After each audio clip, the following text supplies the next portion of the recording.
So as you can see, work in progress. New intro coming soon. Hey, I'm still vibing to it, man. I like that.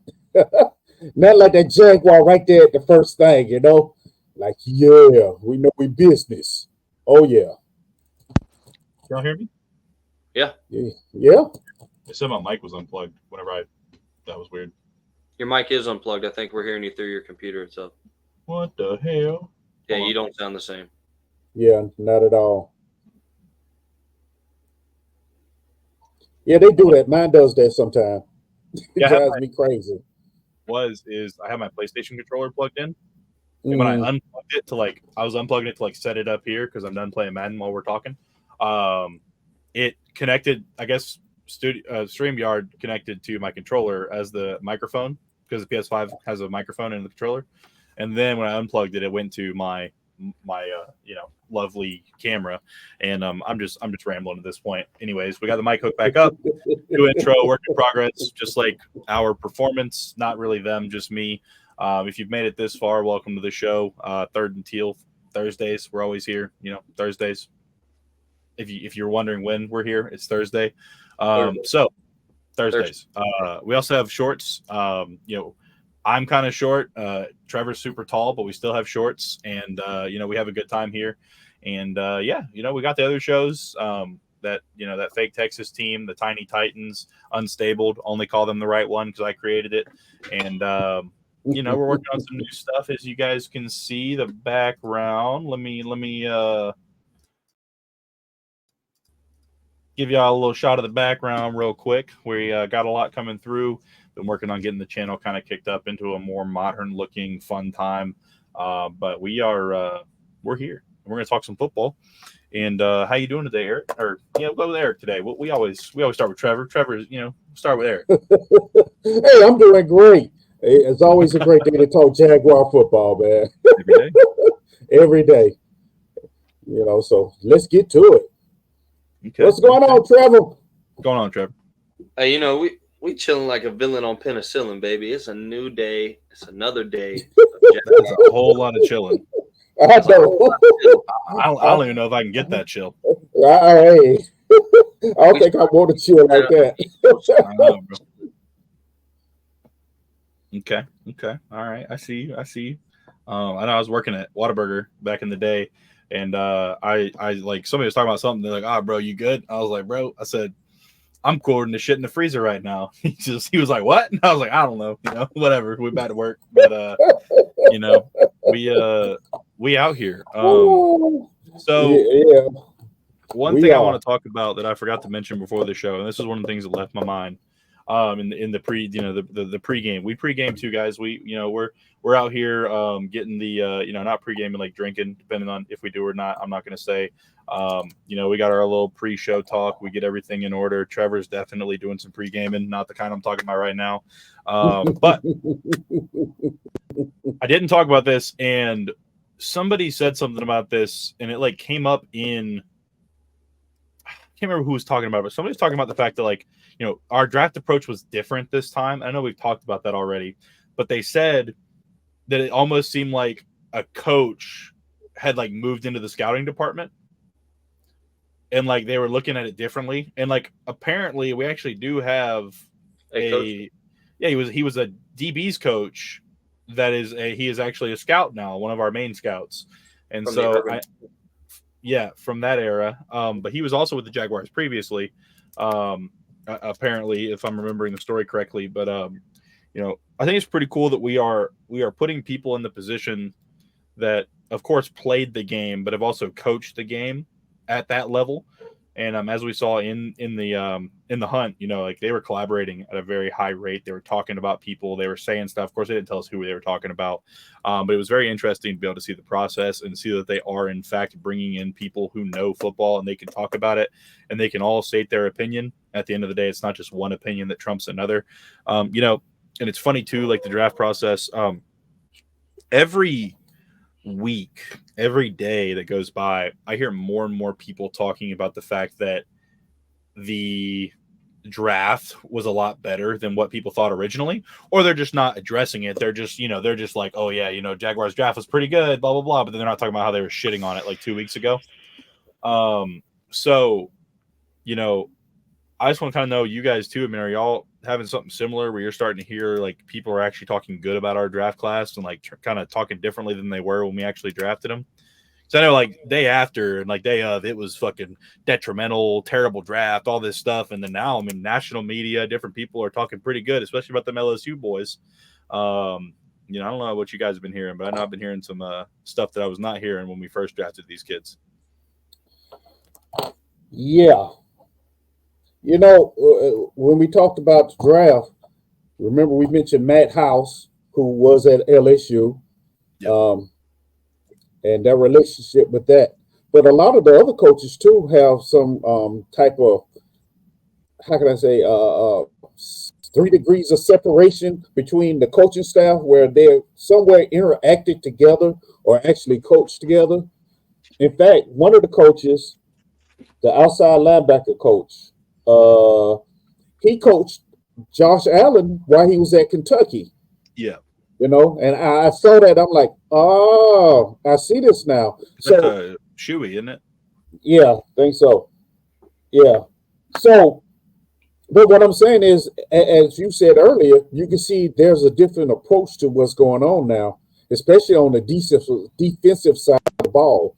You know, there's all type of connections there, and these guys actually know how to get the best out of the players that we have, because they have worked with them before. And I think that's a very, very, because we all played ball before, and we know we always had that one coach where we would go through the wall for no matter what. Oh yeah. So, you know, and I think this is what we begin to see happen and develop in Jacksonville, which is a good thing, a very good thing. So, yeah, I'm very optimistic. I'm loving it. Go ahead, Trevor. So I had to get mine in first. Oh no, yeah, I think that's a better idea, honestly, because I accidentally cover points that I don't even realize it, man. Like when I start talking football, bro, I'll just go until I can't. Like there's no more thoughts about the subject left. Right. If I didn't like hearing myself talk so much, we would just let you talk for like 20 minutes and then just end the show every time. But I like hearing myself talk, so we go for an hour. We all got to hear ourselves talk. We're on a podcast. I'm just saying. So yeah, I'm a trainer. I love talking. I'll say, I'll be honest with you. I haven't been looking for people to say anything different. I get tired of it, to be completely honest with you. It's always the same thing. It's, the Jaguars are this. They're going to bust. They failed. They messed up the draft. They messed this player up. They messed that up. How dare they consider paying Trevor? These are all the same people that just 2 weeks ago when we talked about paying Trevor, we called morons. So I really don't care what their opinion is on our draft. But what I will say is I'm seeing the clips myself of those LSU boys and those guys that we may have wondered ourselves, you know, how good will these guys turn out to be? The guys we were questioning ourselves, they're absolute studs. They're studs, dude. Mm-hmm. Monsters of men. First of all, they are mountains of men. Super good, super athletic. Every clip I've seen has been lightning fast and full of power. But that being said, I have inadvertently, whether I was looking or not, still seen a couple comments and statements and little snippets of, you know, what they felt about our draft now after everybody's hitting the field for a little bit. I think people realize that, you know, we're not to be fucked with, to be completely honest with you. I think that's what it comes down to, because we were a solid offensive line and an interior D-line force with a few DBs away from being elite. All right, we've got the elite DBs now. Jerry Jones is balling out of his mind from what I'm hearing. Yes. And I've watched multiple pro DB breakdowns of his tape so far and just the clips we've gotten from OTAs. And every one of them says, I can see exactly how this guy didn't give up a touchdown for 2 years straight.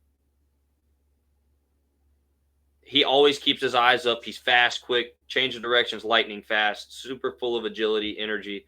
I mean, he's a stud. Our interior linemen that both our LSU boys, man, studs. Devon Foster, stud. All right, like And then you think about it, that really kind of fills in all of our pieces, as if our free agent signings didn't do so already. You know, our free agent signings didn't fill in all the gaps, but I think we definitely closed them with the draft. And I think that the more that they see these kids move around, hit the field, put their hands on the ball and feet on the grass, that's when they're starting to see, like, hey, they're not to be fucked with now. We're going to see how it translates to game time, but, I mean, all things considered, we've got all the pieces, I think. Okay. Yes. Okay. Yeah, no, I'm feeling it. So one of the things we wanted to talk about was one particular guy that everybody loves already, and Joshua Cephas, UTSA, projected 5th rounder, didn't get drafted. He's in Jacksonville now. He looks huge. It says 6'2". He looks like he's 6'12". He's a big dude. There ain't no way he's still 189 pounds. That's what he's listed at. Yeah. Ain't no way. That dude's got to be like 200, 210 at least. He looks like a good target. He's running well. He's super smooth. Like he almost looks like he's like sliding, like drifting when he turns. He's so smooth in his cuts and his turns. Like he makes it look effortless.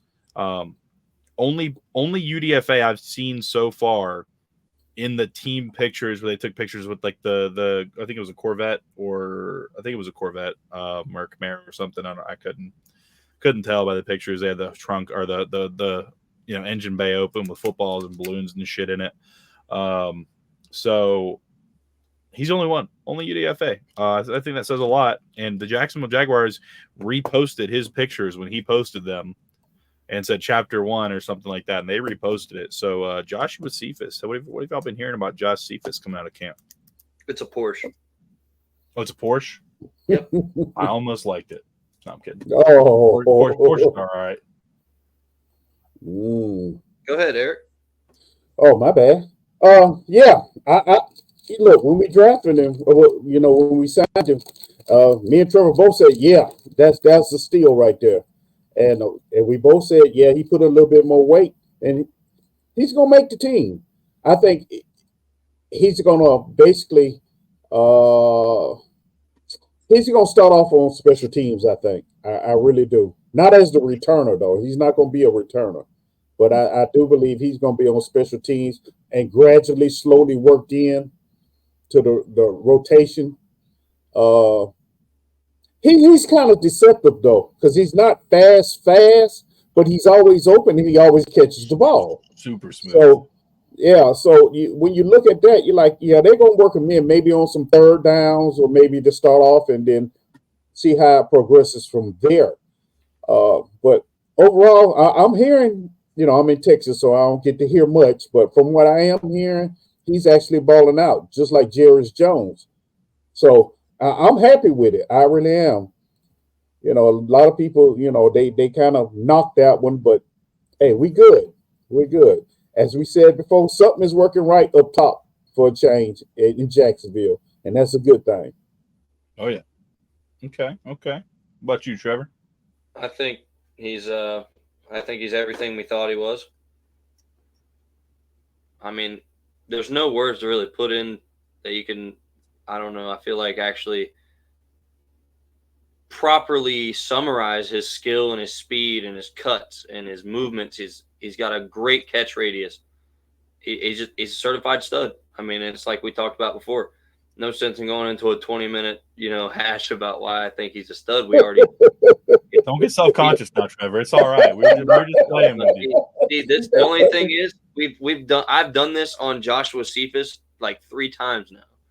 So now it's time for me to just like wait for everybody else to catch on. Not you guys, because we already know, but now it's time to wait for everyone else to catch on and say, I told you. And I told you a long time ago, go back and check the receipts because they're all there. I've been saying it from day one. Joshua Cephas is a damn stud, and he's probably one of the steals of the entire offseason, no matter what part of the offseason you look at. I do want to take a quick second, though, and clown the Texan fans one more time because fuck you guys. Their superstar receivers are getting locked the fuck down by their DBs. Bro, Kamari Lassiter looks good. He does. He does. But how about Stephon Diggs can't even catch a fucking pass in OTAs? And how about Davis Mills has a better completion rate and QBR than CJ Stroud does through OTA? Yes. I was reading that. And Yes. I'm just saying, I mean, dude. So it may be a little controversy down in Houston. Hey, it might be. I mean, I can just say this. I think the sophomore slump's inevitable. And that's all I got to say about it. Okay. And for those little, since we're doing this, and for those little ponies, I have heard that your quarterback hurt his back the other day. So yeah, he didn't even get through OTAs and he's hurting already. That's not good, little ponies. That's not good. What can you say when you're bitch made?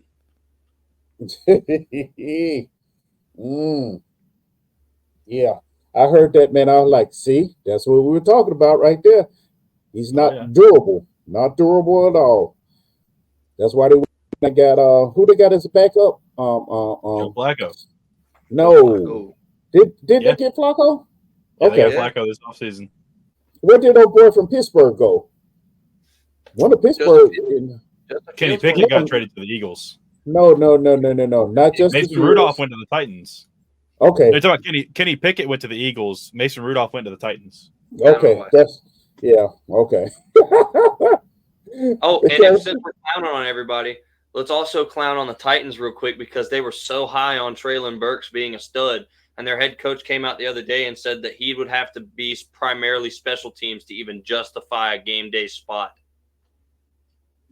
Wow. Yeah, they got people like Calvin Ridley talking about him like he's like Calvin Johnson. Yes, yeah, Calvin Ridley Calvin Ridley praised motherfuckers just to praise motherfuckers so people think he's a nice guy. I was like. That's why they were like people like Titans fans were like, oh, like he's saying this about him. I'm like, bro, like he was saying that shit about every player on fucking Jacksonville last year. Like, don't fucking read too far into it. Thank you. Yeah, like, what you expect him to say? Y'all on the same team now, really? Yeah. What are we even talking about, bro? Yeah, literally. We talking about practice. No, I'm just kidding. Yeah, we talking about practice. We talk about practice. I'm the MVP of the league, and we talking about practice. Hey, crazy. I will say this too. I don't like the way that I feel like I should take this back. I like the way, and it makes me dislike the way that last season was handled even more by the way that Doug came out and said, you know, he had already openly told everyone last season that he was going to devote more time to defense because he felt like his time was primarily offense, and that was where the problem was on defense. It makes me love the fact that he trusts Ryan Nielsen and his staff enough to run the defense without his oversight. Pretty much, like he still talks, he still knows what's going on, but he's now pretty much said he's going back offense and let Ryan Nielsen have what he wants. Yeah, that's a good move. That's an excellent move. But like you said before, that shows that he definitely has more confidence in this group of coaches than he did the last group. You know, so to where he doesn't have to worry about that too much. And plus, with Nielsen. You know, Nielsen brought in a lot of guys that he's worked with, whether when he was down at Atlanta or along the route. He's brought in a lot of them that knows his system. So, yeah, he's on top of it. And like I said last week, the word technique, and all of those coaches say the same thing. It's about technique. And like I said, technique gets you a long way in the league. You know, it does a long way. So, okay, just can't wait for the season. Yeah, hell yeah. It's gonna be interesting for sure. You know, one thing about the Josh Cephas, news that I like is that, with Parker Washington, Josh Cephas, these younger guys getting praise that we don't think necessarily going to have like predominant roles, or like prominent roles, I should say. It makes me feel good that like if somebody gets injured, like they have already seen and vetted the fact that these guys can come in and play football. Versus like last year, we really didn't give Parker any time. And then like as soon as we had to, then he started getting time and then he blew the fuck up, like then he was great. So like we know like these guys are guys we can work into the rotation regularly. And if anybody gets hurt, it's going to be a drop off, but it's not going to be as big of a drop off as it has been in years past. It's going to be interesting. Like last year when we're using fucking like Elijah Cooks and Tim Jones, these guys should never be playing on game day unless they're playing special teams,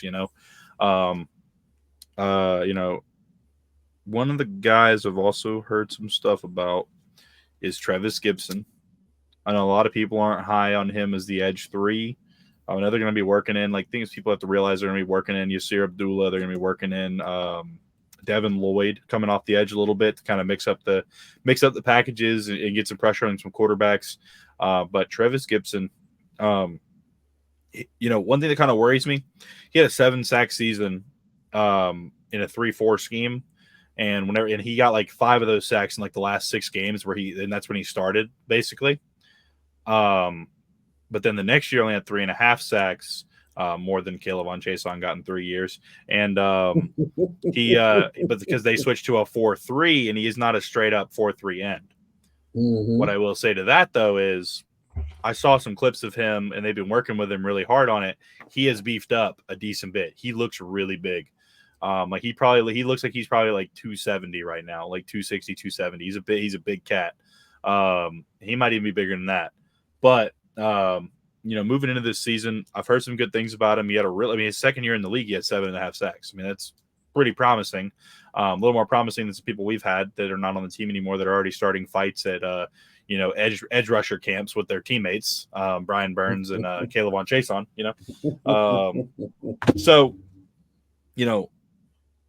I like the pickup of Travis Gibson. It's nice to be able to hear his name.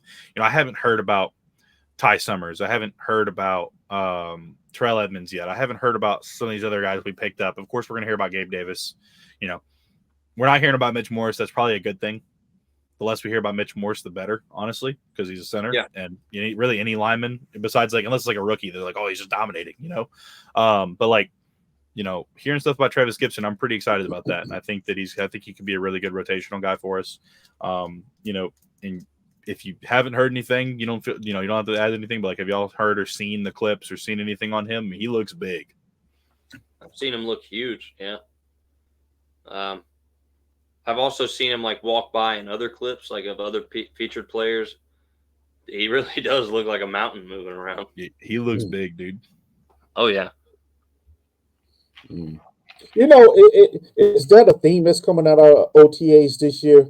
How the players are looking bigger than they were last year? Oh yeah. Which means more physicality. I hope so. Yeah. We got picks too from Josh Allen in Arizona. He looks fucking shredded too. I mean, he's never actually not looked shredded, but he looks fucking big. Yeah, that's a good thing, though. Oh yeah. I think that shows that they are emphasizing the physicality part of the game for a change. Because there was times last year we just looked soft. We really did. So I'm happy with that. I'm happy with that. I know. I think it was, and I don't want to quote this wrong. I think it was Tony Wiggins though.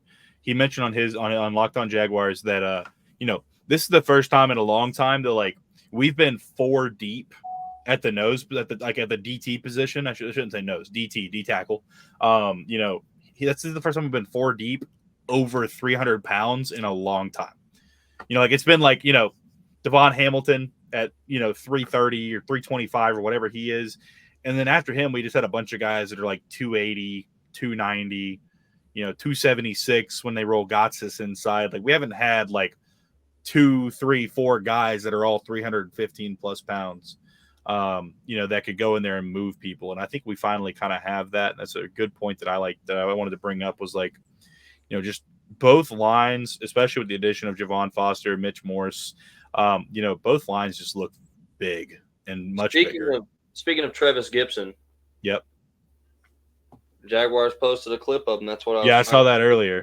Dude looks fucking massive. Oh wow. They have him listed at 255. I can almost guarantee you that he is probably every bit of 275 right now. Yeah, he's huge. I forgot that I am not very smart and forget things, and we have the power of fucking like computers and shit now. Put him on There the you go. screen. That's what I'm Get about him to up do. there. Let's get him up Yeah. there. Hold on. I want to show this one first since we talked about him earlier, and I was too dumb to put him up there. All right. Let's go, producer. Let's get Here working. it is. Bam. Oh yeah. Nice Already one to. know. Oh, look at that. He's up there. Woo! Look at him. With That's space nice. age technology here. Look at him. First Oh, of all, yeah. look at the bunnies. Woo-hoo! That bunny. That's big. He's getting up there for a big dude like that. And we got here it is, Cephas. Retweeting him over here. We got Mr. Cephas hanging out, throwing the ball up in the air. Oh yeah, UTSA. It's getting real with him, man. Like there's no other UDFA's on here. That picture goes hard, by the way. And I like the caption too. It says they're quick to forget.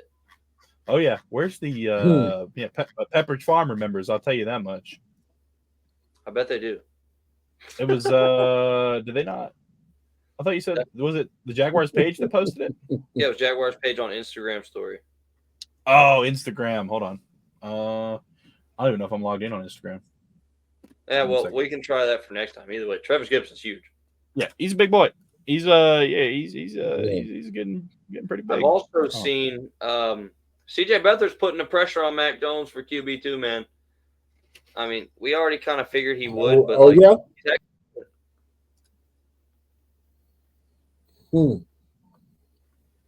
But I think to go back to Do what you you were think talking CJ about, makes it? huh? I'm sorry. I said, do you think CJ makes it out of camp? Yeah. No. Okay. Just because we can carry three. I think we learned our lesson last year about the whole not having backup and contingency plans. Okay. That'll There we work. go. He could have picked him. He should have. Look at him. Damn. Oh, it's actual post actually. Yeah. Yeah, a couple clips. That's my guy right there. Cisco, Yes. look at Cisco. Hold on. Cisco looks huge. He was like that last year too. I know, but he's just fucking. He dropped the overnight oats recipe too. There he is. There he. Look at him. Bam. He looks big. Hey. Big as hell, man. Yes. Bigsby looked good. He broke chat right here. Boop. What? Gone. Ooh. Yeah, he looks good, dude. He looks explosive, man. I think it's on this post though that And we all apparently know. Monteric Brown's been putting some work in too. Yep. Well, you know what it is? I think it's like Trevor said. These guys are beginning to realize it's got to be better than just good enough. There's with the talent that's coming in. Look at that Better bitch. than Mr. Strange. Apparently, Mr. Strange has been looking real strange and a little different at camp this year. Okay. But he put that throw on a tightrope, son. That thing was beautiful. Oh, yeah. Ooh. I forgot we're in the 21st century. We can do shit like this. We can put clips on there, baby. That's right, producers. But to go back, I think all that kind of just ties into, especially like you asking about Beathard making it through camp, was it's been my whole point the whole time is we're finally getting meaningful depth. That's my favorite thing about this offseason. It's not people that come in and just play good enough to be there. We've got meaningful depth that can still actually make a difference. There will be a drop-off from our starters. Obviously, there's a reason these people don't start and another one does. But at the same time, when these guys step in, yeah, we'll know they're in there, but it's not like they're going to get bullied the whole time. Right. That's a great way to move into our next point that Trevor talked about for the show, tailoring the offense to Trevor. Trevor, it's only right that you start talking about tailoring to Trevor because, Trevor to Trevor, you probably know best. Oh, understood. Got you. All right, so I'll say this. I like that they finally came out and said it. It's been made clear that that's what they're doing is that we're tailoring the. I feel like we're tailoring the team to Trevor. I don't feel like we're tailoring just the offense to Trevor. I feel like we're tailoring the whole damn team because don't get me wrong, they're going through Josh Allen and now probably Eric Armstead and Foye for guidance on how to tailor make the defense. But without a good defense, your offense stays on your offense stays on the field a good bit. You're tired, all right? They're tailoring the whole team to it. And they finally came out and said it. They said the quiet part out loud. All right. I love it. I think we've got weapons on weapons. We'll see how they translate. But if they don't translate, I don't think they'll be here. I think that's been made clear by them letting Zay Jones go. Zay made a lot of good plays for us, but good enough doesn't cut it. And I think that's I honestly, if I were Doug Peterson right now, that's exactly what I'm stamping on all the fucking walls in the whole building. Good enough doesn't cut it. I'm stamping it on every damn wall in the building because at this point we've seen that you're good. Do better. We know you're good. Good enough doesn't cut it. You know, I think the weapons are all around. The writing's on the wall for them to be explosive, be really good. They beefed up the O-line, which I think was the biggest piece to me. It's still our weakest link, in my opinion, but they made conscious efforts to make it better. And I like that. I'd like to see them still stay aggressive with that, though. Keep making aggressive, conscious efforts to make that line better because it's still kind of ass. But, you know, all intents and purposes, it got better. So I like that. And then to segue into more Trevor talk, you know, we talked about last week about how Trevor's owning the team and, you know, taking ownership. Well, he went right up in an interview this week and confirmed exactly what we were all told and what we were all assuming he was doing.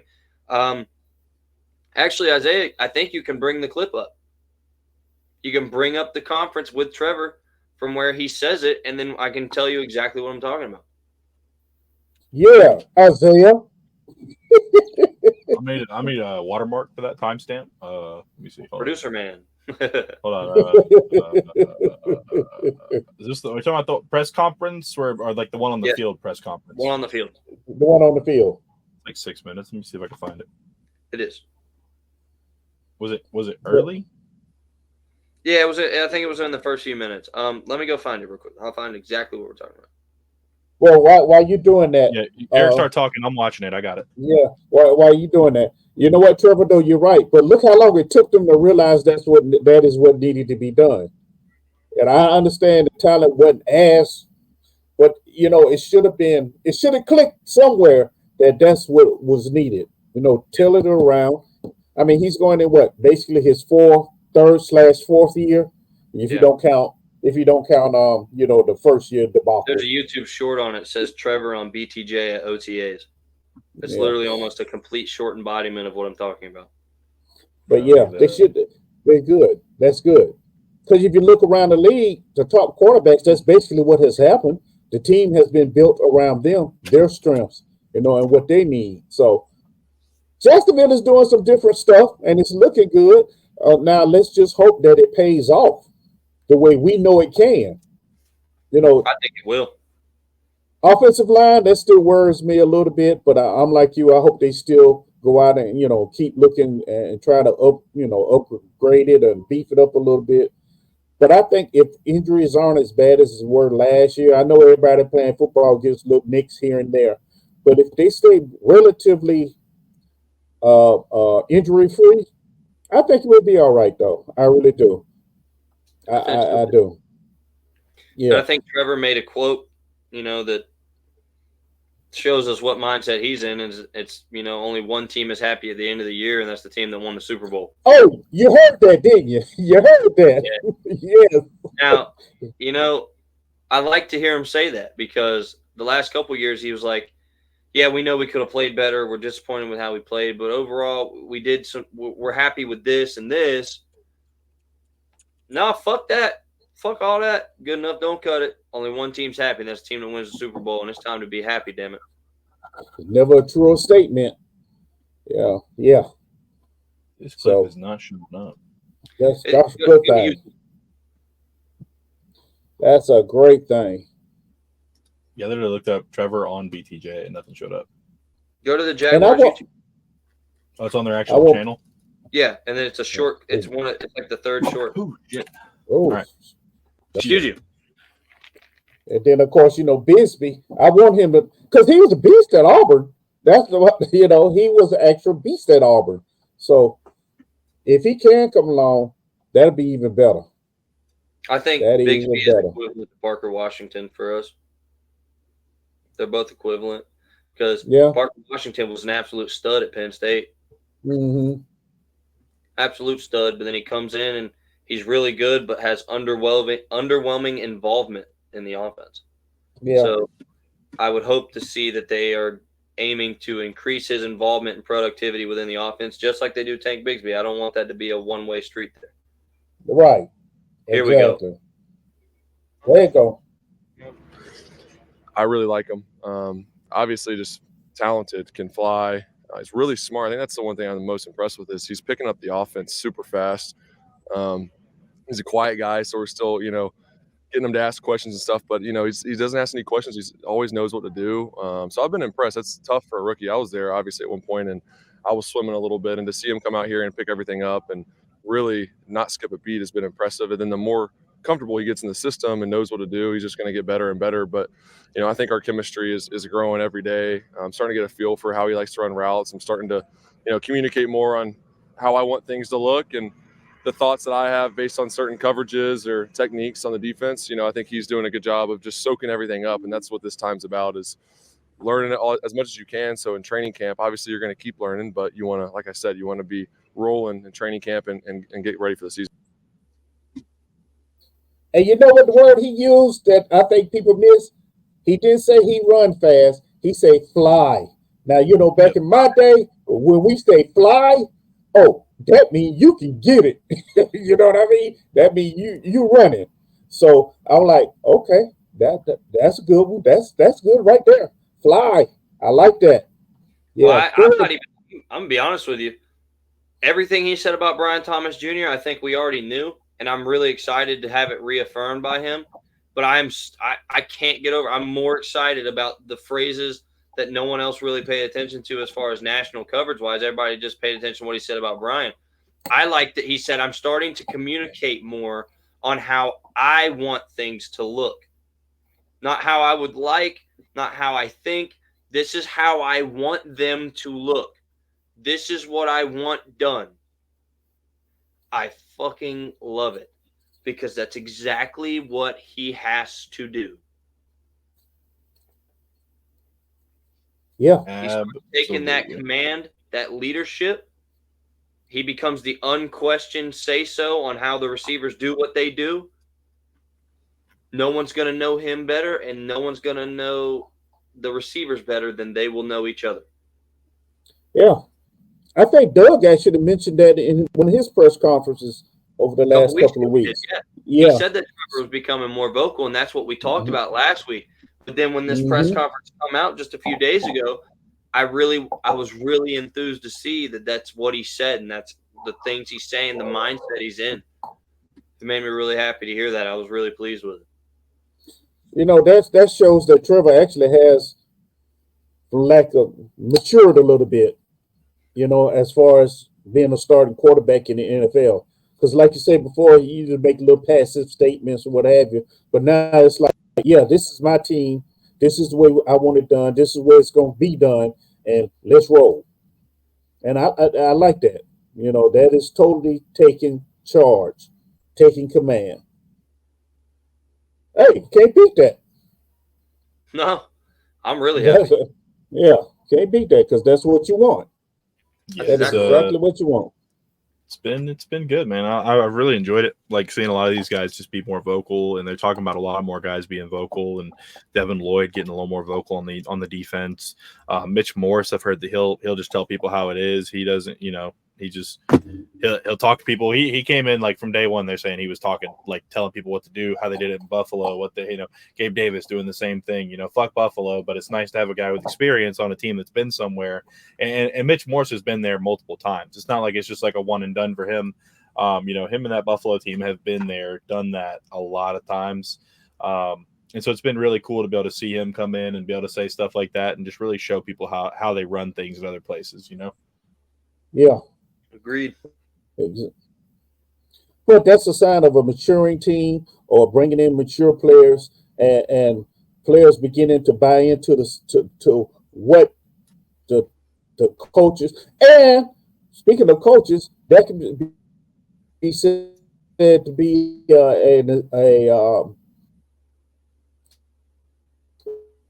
example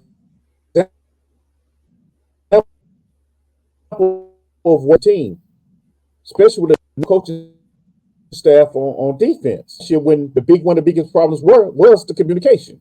So with them communicating now, more, that shows they learned from last year, and they're not trying to repeat the debacle of the last 6 games that we went through.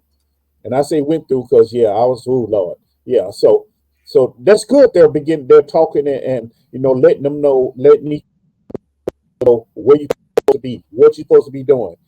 This is what we're doing as a group. And I think by doing it now, when game time rolls around, it'll be a lot easier and it'll flow a lot better than if they just started, like the 3rd or 4th game. That's my take on it. I saw it put perfectly. It went from you're the young guy to you're the guy. Mm-hmm. Yeah. And that's exactly what it is. All that, I'm still new in the league. I'm younger, I'm this, I'm that. Fuck all of that. All that shit's gone now. You're the guy. The guy. Go be that guy. Oh, yeah. Okay. And, you think about Josh Allen. Actually, I think with more of the players stepping up, that takes a little pressure off of him, even though he is one of the main leaders on defense. But when you have other guys stepping up and communicating as well, everything doesn't fall on his shoulders, So I think that helps as well. You got to talk to each other back there, gentlemen. You got to talk. Got to. Absolutely. Can't win games if you're not talking. Yeah. Yeah. And I think that's what makes it even better that Trevor's telling them now. Mm-hmm. This is what I want. It's no longer run it how you want and I'll figure you out. No, fuck that. This is what I want you to do. That's right. When I roll out left, was with Ridley. Yeah, I think that's where you were about to say last year too, Eric. Was we had that problem last year. Receivers doing what they wanted to do, and he's trying to figure them out. Right? Yeah. And I think that was the biggest problem with Ridley was Trevor was trying to respect the fact that Ridley's an experienced receiver, and he tried to learn Ridley. Fuck that. Ridley should have learned him. It should have never went the other way around. It should have went that way and that way only. Right. He's the one throwing the ball at the end of the day. You adjust and you learn him. Great point. Great point. And I mean, I think now that he's telling them and making it clear, this is what I want, this is how I want it done. If there is a lapse in receiver play, it's on the fucking receivers. Yes. I bet if we go back and look at the interceptions Trevor threw last year, I wonder how many were actually Trevor's fault compared to the receivers. I can tell you there's at least 6 of them that I remember I counted at least 6 or 7 that were all day receiver. Like blatantly obvious the receiver either ran the wrong route or they just tipped the fucking ball to somebody because they don't get paid millions to catch it or anything. No, of course not. They don't? Okay. Yeah, I could have swore that's what they were, but obviously the way they played last year, they were not. Yeah, I thought so. See, that's apparently why not. I guess I was wrong. Yeah, we all were. Sure. What you got out there? You got it? Maybe. Okay. No, I mean, it's definitely something that's been interesting to kind of watch how they progress and kind of the stuff they say. It's not as kind of like Trevor said. We're like last year. I mean, it really was like, Ridley this, Ridley that. We were just, Trevor was constantly trying to force him the football, and it was like, it just never looked like it really connected like it should have. I mean, it was a situation where I'm sitting there week in and week out, and I'm like, why is he throwing that pass? Ridley wasn't open. Like, and then you stop trying to force it to Ridley all the time. And you stop trying to do this. And you stop trying to do that. I mean, it's just like, I really enjoy the fact that I don't feel like this year I'm going to have to worry about, oh, we signed veteran Gabe Davis. Now we have to throw it to him 28 times this game. It's like we're going to look for people that are open. We're going to look for people that are playing good, are getting there, or in coverage, different things like that. Like, it's kind of one of those things where we also have players now, Brian Thomas Jr., Gabe Davis especially. But like, we have these guys, and I'm uploading something real quick. But we have these guys now that, like, last year, guys like Calvin Ridley, especially, bitch made, double clutching footballs, even in Titans training camp, he's doing the same thing, and some of this stuff is going on where I'm like, okay, that's the same stuff he was doing here. We don't have players doing that in practice now. We got Gabe Davis, putting his hands on it up top. We got Brian Thomas Jr. not bobbling balls. We got all these guys that are doing shit. Jarian Jones can catch better than Calvin Ridley, as far as I'm concerned, with these picks he's getting. Dude, he's going crazy. And we have guys that now, Trevor at Clemson, one of the things that doesn't get talked about a lot, at least not that I hear, is that, like, Trevor was a phenomenal quarterback at Clemson. He has great ball placement, but there were definitely times in big plays at Clemson where, his receivers like T. Higgins and other guys, like, they fought to get open. It wasn't like, last year where guys are getting, like, they're finishing their route and they're just stopping and, like, looking around and fucking, like, wondering where the ball is. That's something I noticed a lot last year. And, like, Evan Ingram, he gets guilty of this too, because, like, no one else is doing it. But I mean, it's just like one of those things where, guys like Gabe Davis has all these big touchdowns, and, like, most of them are because he's not open, and then he, like, finds a way to get open.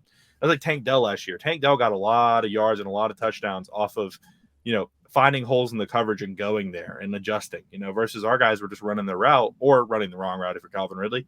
And then they're just standing there looking for the ball. Like, hey, throw it to me, but, like, no, we got guys that, Gabe Davis, we got Brian Thomas Jr., we got, Christian Kirk, Parker Washington. We got these guys that I think that they're going to fight to get open. And if they're not open on their route, they're going to try and find a space to get into for Trevor to look for. I think that Tank Bigsby coming back this year, I think it's going to be a big year for him as a backup and as a second string guy, and as the power guy. I think that, we're probably going to use Keelan Robinson a little bit on some trick stuff. We still have Johnson. We have guys that are in front of Trevor now too. I mean, Javon Foster is a decently athletic offensive lineman. Anton Harrison's going to be in his second year after he went up against a gauntlet last year. And we have a much easier edge rusher schedule this year, I think, than last year. It's going to be interesting to see. And I think that we have a tough schedule this year, but I think it's what we need with a lot of these guys coming in. Also, just look at how big Jordan Jefferson's arms are down there in the bottom right-hand corner. He's a big boy. But anyways, and one thing I like about that Trevor said was, and we kind of talked about this a little bit, where he was kind of alone at the rookie thing and everything. Like, even Trevor said he's quiet. Yeah. He doesn't ask questions, but he's always where he's supposed to be. And I don't mind a quiet football player, especially in a wide receiver role. You're not necessarily always going to be the vocalized leader, and you really don't hear that much on football teams. It's like, oh, the wide receiver is like the leader of the team, blah blah blah. It's always like, D linemen, linebackers, quarterbacks, corners are normally just mouthy, wide receivers are normally just mouthy. Safeties are guys that can be mouthy, or they can be leaders. It's just like Brian Thomas Jr. being quiet does not bother me one bit. I like it. The fact that he's not asking questions, but he's always in the right place at the right time, and how fucking big those playbooks are they give those rookies and everything. I absolutely am excited to hear that. I think that it's awesome to know that, rather than asking a question about everything and still doing shit wrong, he's not asking questions and he's doing everything right. Like Eric said too. I mean, the fact that he said he can fly, he used that terminology. He doesn't say that about anybody. He didn't say that about Calvin Ridley. He didn't say that about anybody. So it's really interesting to see that. Quick. Yeah, he said Calvin was quick. Yeah.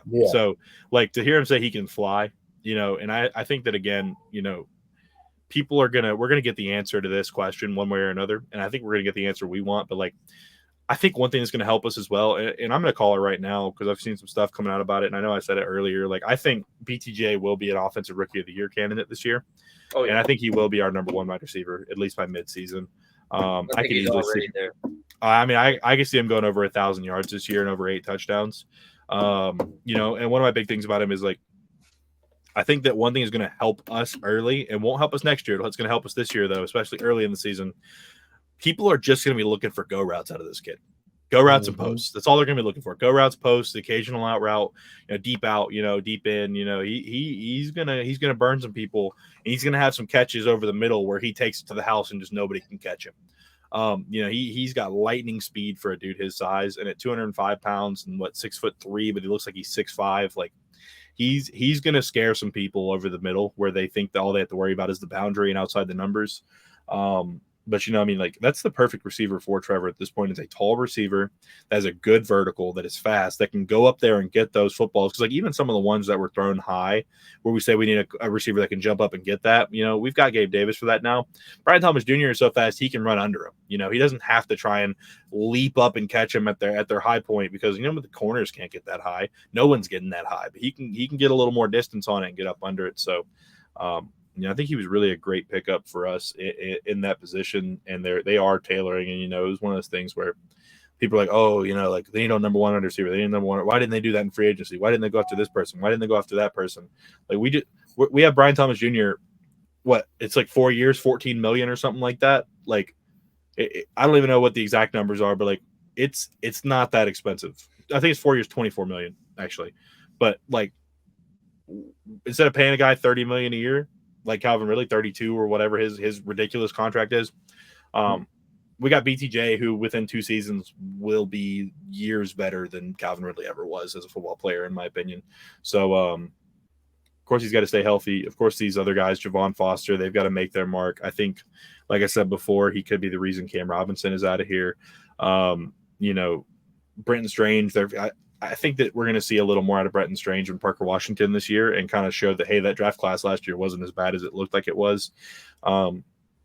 As well as, they're talking about leaders, and one person that I always talk about that never gets talked about, never gets the light of day, was mentioned by name by Doug, because he's talking about the tight end room, and he said that Evan and Luke Farrell, my boy, Luke Farrell, the most underappreciated player on the team.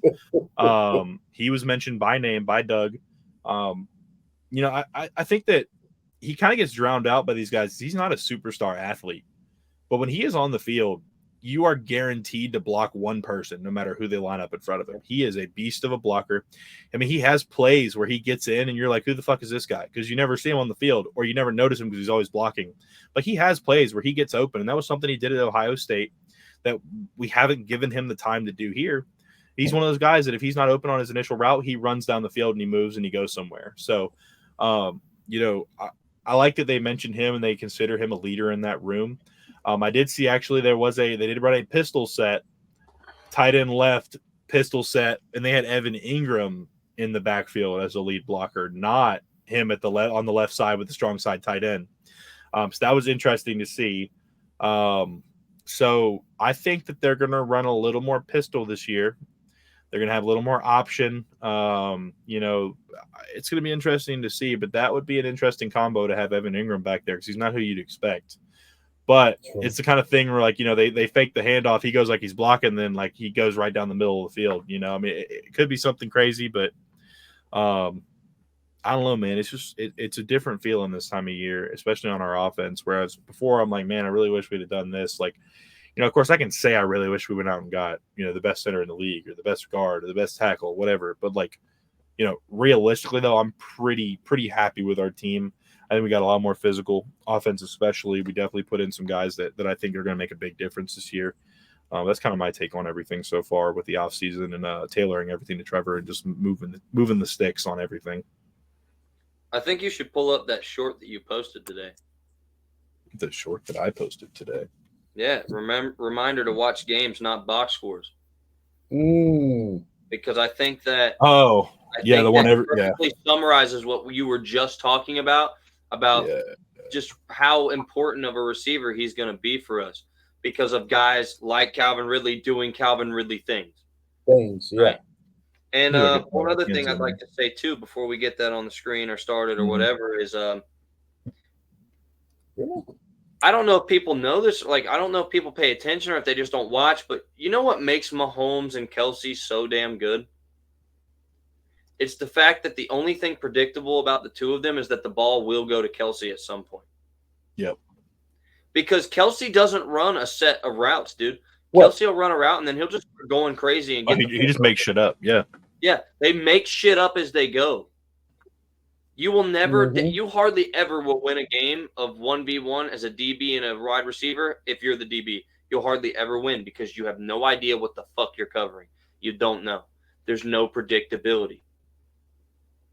Travis Kelce, everyone in the fucking free world knows that the ball is going to Travis Kelce and he still gets open. Wide open. He's not faster and he's not outsizing everybody. Mm-mm. He's literally just making the shit up. We need people that'll go ahead and not be scared to get that ass chewing from the coach on the sideline, bite the bullet and be an improviser and win the fucking game. Because that's what makes a good quarterback is actually like anybody that's played any level of quarterback, if you played it for more than 5 minutes, you can probably make a basic 1, 2, 3 level read. Okay? You could probably make the basic read. So at that point, then we start talking about, well, what makes an elite quarterback? Because I think the way that the national media and everybody else portrays an elite quarterback is just wrong. I think what makes you an elite quarterback is the improvising, is knowing where your guy is going to go when shit goes south. You know where that guy's going to be and you get the fucking ball to him. That's elite quarterback. Because those guys win games no matter what the fuck they're playing in or who they're playing. Ergo, Patrick Mahomes. Now, this also summarizes, by the way, everything I was saying about how everybody's like, well, Trevor this and Trevor that. No, we should absolutely pay Trevor because look at all these fucking plays that should have been made, but our receivers fucked it up. In his hands. Calvin Ridley, 1. Calvin Ridley, 2. Zay Jones, 1. You're a receiver in the NFL. Get both feet down, dude. Calvin Ridley, 3. Oh, that's Zay Jones. Zay again. Both It's feet, drag, dude. Go drag swag. Where's it at? Bro got no swag. Again. He's putting it on a dime. Ridley, 3. Get both feet down. Yep. Mm-hmm. It was a good fucking catch, though. Great contested catch. Way to keep your eye on the ball, but you still fucked it. 4. Bobbling the ball. Double clutching. Granny shifting when you know. Calvin Ridley, 5. 5. And they try to say he only had 6 drops last year. That's bullshit. I mean, look at this shit. And he's doing it while the fucking pocket's collapsing on him. 6. Get your fucking feet down, bro. Draw the PI. He did it so well last year, except for in the end zone. Look at our. That's Calvin Ridley again. I'll kind of give him that one, but that one was contested. But that one, you get paid millions, dude. You should have had that. This one to Luke Farrell. All this double clutching ass shit. Like, I'm not gonna lie, Luke. That was in your chest before the DB got there. DB made a good play. That's it there. But I mean, it's a perfect example of exactly what I'm talking about. Where'd Eric go? Oh, what? Eric? He disconnected. Oh. Well, bye, Eric. Did I? I don't think I kicked him. I just hit the stop button. I didn't. I don't think I kicked him, Eric. But